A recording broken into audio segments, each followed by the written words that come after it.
Radhe Krishna Radhe,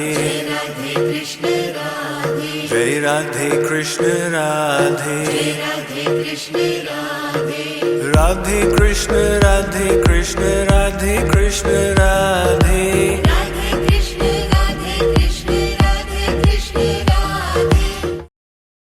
You can try and know everything that is in creation, or you try and know that one, and you will know everything that is to be known. So the person who is Sarvavit is the one who knows God. Let's move on. Yo mamevama sammudho, yo मामेवम सम्मूढो janati purushottamam, जानाति पुरुषोत्तमम् sa sarvavit bhajati mam, स सर्वविद् भजति माम् sarvabhavena bharata. सर्वभावेन Bharat. Translation: Those who know me without doubt as the Supreme Divine Personality truly have complete knowledge. O Arjun, they worship me with their whole being.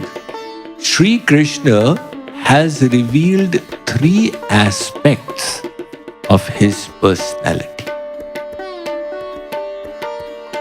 There was once a king who had great faith in God,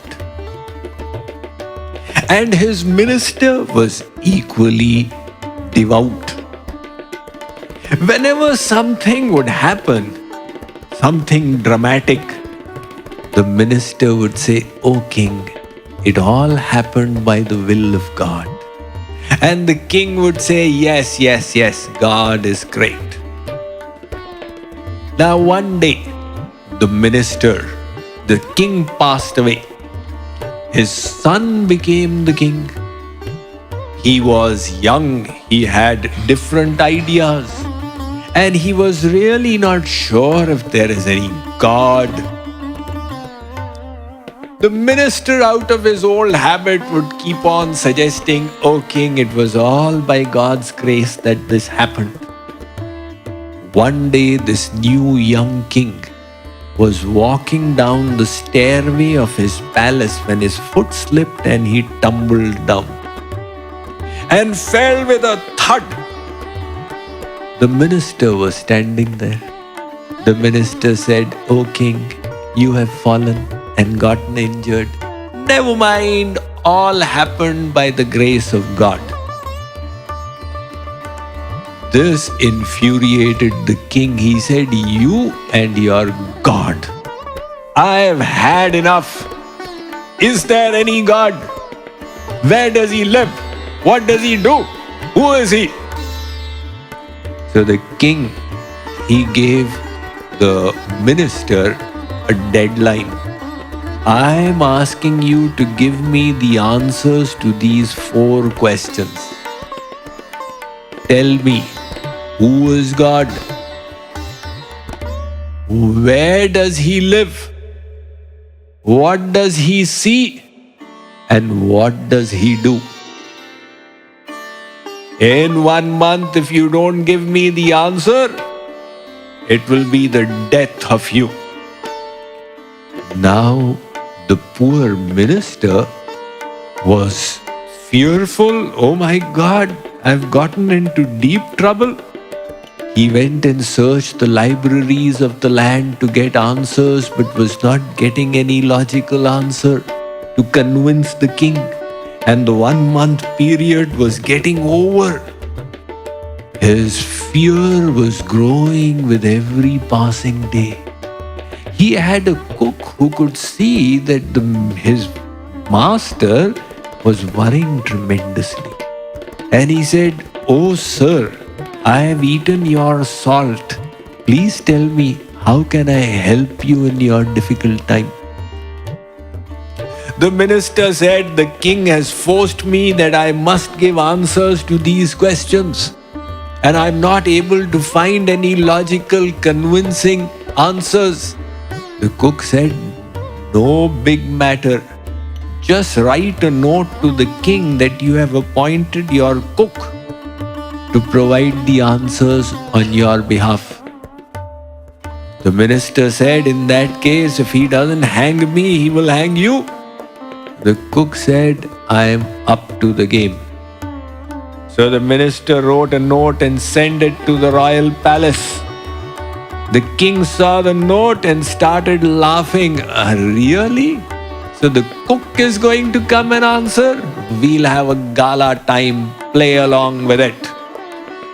He instructed his servants, when the cook comes, give him a nice bath in perfumed oils, massage him nicely, help him wear a regal attire, give him a sumptuous feast, and bring him to my court. So when the cook came, he was given a royal welcome. And he came in before the king. The king said, you have come to answer my questions. The cook said, yes, your majesty. The king said, speak up. The cook said, your majesty, in our land there is a tradition that one who gives knowledge is like the guru and he sits above, and one who receives knowledge is like the disciple and he sits below. If I am going to give you these answers, you need to sit below and I have to sit up. The king thought, even I can't violate the traditions of the land or there'll be rebellion. Quietly he got off his throne and went and sat on the floor. And the cook came and sat on his throne. He said, O king, let a black-colored cow be brought here. The king told his servants, get the cow. Let the cow be milked. Cow was milked. So the cook said, King, the cow's color is black. How come white milk came out from it? The king said, are you crazy? It is not the skin that comes as milk. It is what the cow eats. The cook said, in that case, a little sample of what it ate should be brought here. King said, go ahead. Some green grass, some brown hay, some banana peels, etc. were brought. The cook said, O king, this is what the cow ate. The king said, yes. From this, milk has been made. Yes. What was your first question? First question was, who is God? Is there any scientist in your land to whom we give hay, grass, banana peels, etc., and they can transform it into milk? The king was silent. This is the answer to your question. God is He who has created a cow who makes this transformation possible to produce milk for humans. Now the king was silent. The answer hit home hard. The cook again spoke up. O king, does this milk have butter in it? The king said it does. Where is the butter? The king said the butter is everywhere in the milk. Why can't we see it? There's a process for seeing it. You'll have to churn it and extract it. The cook said, your second question was, where does God live? Just like the butter is everywhere in this milk, God lives everywhere in His creation as well. King said, this answer also has silenced me. There was a candle burning. Now the cook said, O king, in which direction is the light of the candle going? The king said, it's going in all 10 directions. Your third question was, where does God see? Like the light of the candle, He sees in all directions. In the meantime, the minister had been really worried that I have sent my cook on my behalf.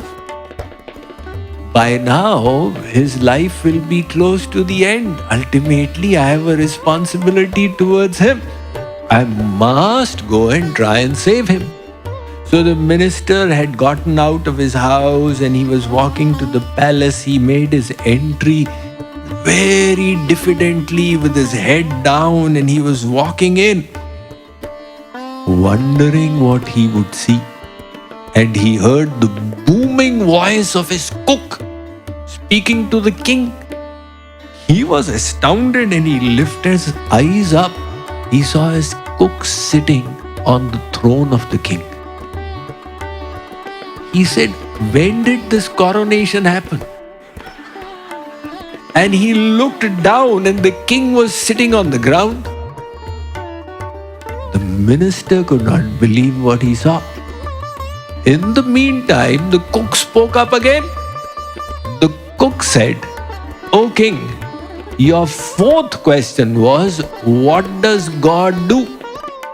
Look what he does. You, the king of this land, are sitting on the floor, and I, the cook of your minister, am sitting on your throne. Who enabled this? It was God who did it." So that Supreme Almighty has got infinite powers. However, the Bhagavatam says that he manifests in this world in three ways. Vadanti tat tattvavidas tattvam yajnanam advayam brahmeti paramatmeti bhagavaniti shabdyate. One manifestation of the Supreme is called Brahman. The second is called Paramatma. And the third is called Bhagavan. So you say, Swamiji, this Brahma, Paramatma, Bhagavan, they seem to be synonyms for the Supreme. They are synonyms, but the attributes are different. Just like water, steam and ice are the same, and yet the physical attributes are different. If you come from a hot sunny day back home and say, "I'm feeling very thirsty, give me some water," and I give you a block of ice, say, "I'd ask for water. This is also H2O. Yeah, but it will not quench my thirst. Its attributes are not what is amenable to me." In one place, water had been placed, and somebody came and gave it heat, and it evaporated. That guy who had put it there said, "I had put the water. Where did it go?" You say, it disappeared. Disappeared, but all the windows were closed. No, it did not disappear in the form of water. It changed into steam. So just like ice, water and steam are the same, and yet their physical attributes are different.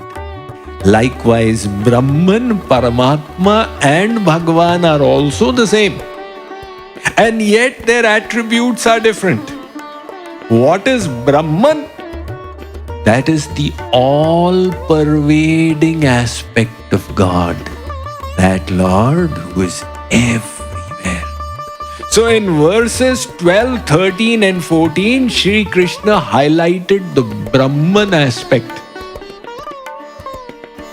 And then the same Supreme who is everywhere is also residing in your heart as the Supreme Soul, or the Paramatma.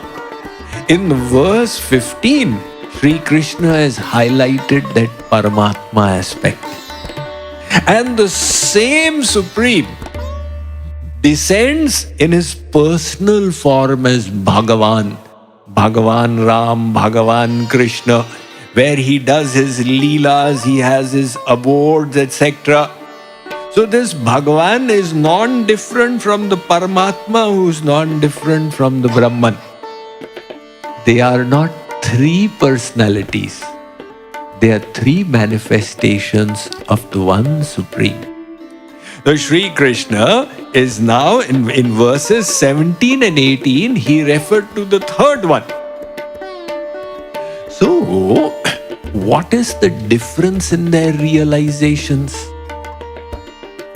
If you realize Brahman, do you also realize the Paramatma? Do you also realize the Bhagavan? It is a difference in the closeness of the realization. Suppose you are standing on next to a railway line, on a railway platform, and the train is coming from afar. It seems to you there is a light. The train is appearing like a light because you got blinded by the headlight of the train. And when the train comes closer, you say, oh my God, there's a shimmering form that is attached to it. And when the train comes and stands in front of you, you say, oh my God, this is Coromandel Express, this is A1, S1, etc., etc., etc. So the same train seemed like a shimmering light from far and like just a light from really far. Likewise, when you attain God in a distant realization, He seems to you as just light. And when your realization is closer, you experience Him as the Supreme Soul sitting inside. And when you realize Him even closer, then you say that both these are correct, but He also has a personality. So Sri Krishna is His personality. Sri Ram is also His personality. He is all powerful. He can have innumerable personalities. So the worshippers of the Brahman, the Paramatma and Bhagavan are all worshipping that one. But the difference is in the rasa. The difference is in the bliss. It's like sugarcane is sweet? Yes. And what about jaggery? It's even sweeter. What about sugar candy? It's even sweeter. It's the same thing but becoming sweeter, sweeter, sweeter. Just like the four Kumars. You have heard of the four Kumars, right? Sanak, Sanatan, Sanat, Sanandan. They figure repeatedly in our Puranas. They were worshippers of the formless Brahman. And their favorite meditation was meditation on the light of God. However, the Bhagavad relates that once these four, they went to the abode of Narayan. Tasyaravinda nayanasya padaravinda kinjalka mishra tulasi makaranda vayuhu antargatasya vivarena chakara tesham sanshobham akshara jusham api chitta tanvo. So the tulsi that was on the feet of Narayan, its aroma entered their nasika, their nostrils, and they felt exhilarated. And they said, my God, the bliss of the tulsi at the feet of God is so thrilling. What will be the bliss of the darshan of God? What will be the bliss of witnessing His leelas? So they prayed, Kamam bhavasva vrijinair nirayeshu nasya chetoli vadyadinute padayorameta Pachasnatastulasi vadyaditengri shobha puryeta ye gunaganair karnarandhra. They say, oh Lord, may we reside in hell. Now imagine, such big jnanis, they are saying, we don't mind residing in hell. Why would anybody ask to reside in hell? They say we don't mind being sent to hell on this condition, that our mind remains attached to the nectar of the lotus feet of your personality. Such a hell is also acceptable. But now we are no longer interested in the worship of your Brahman aspect. We have found something even sweeter. So, the point to note is that they are all dimensions of the same, but there's a difference in sweetness. And Sri Krishna says, I am that Bhagavan.